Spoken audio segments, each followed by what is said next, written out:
Hello students, आज हम एक और important poem the voice of the rain जिसे पेन किया है वॉल्ट वाइटमैन ने, इसके बारे में हम डिस्कस करेंगे। सो द पोएट अपनी कन्वर्सेशन रेन के साथ क्या हुई वो इस पोएम के थ्रू बता रहा है। एक बहुत ही अच्छा मेथड पोएट ने यूज़ किया है to describe the water cycle कि रेन कैसे फॉर्म होती है। और यहाँ पे कई पोएटिक डिवाइसेस जैसे पर्सोनिफिकेशन मेजरली यूज हुआ है। So the poem goes like this. And old English थोड़ी सी आई है पोएम में, तो जहाँ है वो मैं आपको बताऊंगा ताकि आपको समझने में आसानी हो। So the poem goes like this. And who art thou set to the soft falling shower which strangely to tell gave me an answer as you're translated.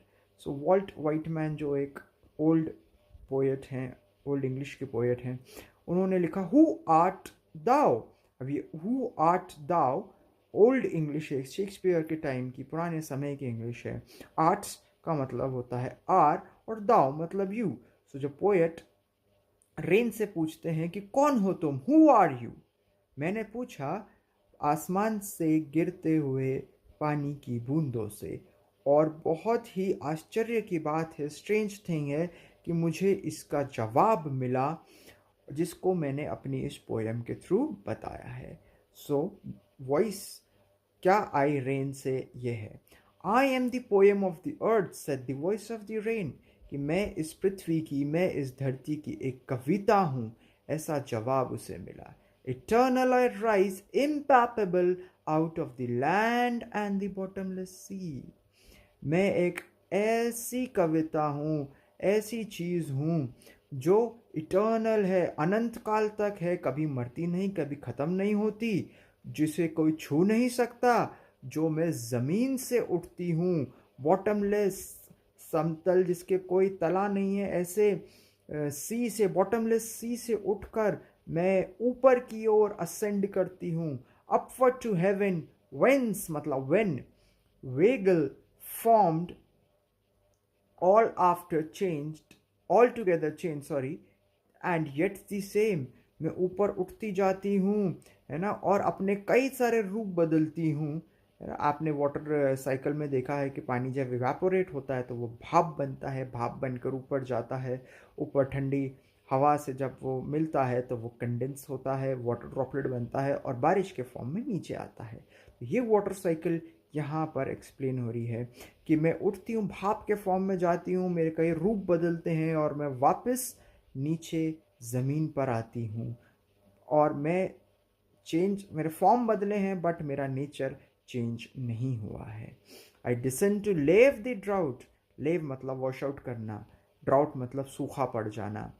Atoms, dust layers of the globe, कि मैं ऊपर से नीचे descend करी जाती हूँ, भेजी गई हूँ ताकि मैं सूखे को, टाइनी पार्टिकल्स को धोकर साफ कर सकूँ। And all that is in them without me were seeds only Latin unborn, और जो इस धरती पे मेरे बिना हैं वो सिर्फ बंजारे हैं, फर्टाइल नहीं हैं, है ना, उग नहीं सकते। जैसे वो बिल्कुल एक बीज के जैसे हैं, जैसे जब तक आप बीज को पानी नहीं देते, अच्छी मिट्टी नहीं देते, तब तक वो उग नहीं सकता। तो बारिश कहती है, शावर्स ऑफ रेन कहते हैं कि जब तक मैं नहीं आऊँगी, जब तक यहाँ पर कहीं भी लाइफ पॉसिबल नहीं है। And forever by day and night I give back life to my own origin. जैसे मैंने अभी बताया कि पानी के बिना ज़िंदगी पॉसिबल नहीं है, तो ये कहती है कि हर बार, दिन हो चाहे रात, मैं इस पृथ्वी पर ज़िंदगी, जीवन देने का काम कर रही हूँ। And make pure and beautify them, जीवन साथ ही साथ उन्हें पवित्र और खूबसूरत बनाती हूँ। जैसे आपने देखा कि बारिश के मौसम में हर तरफ हरियाली हो जाती है, खूबसूरती आ जाती है, तो वही बात यहाँ पर बारिश यहाँ पर हमसे बोल रही है। For song issuing from its birthplace after fulfilling wandering, rigged or unrigged, duly with love returns, है।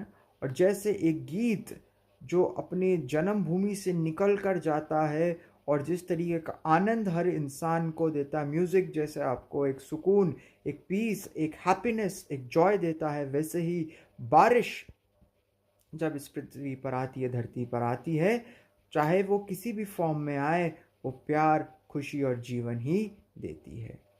सो ये थी poem the voice of the rain.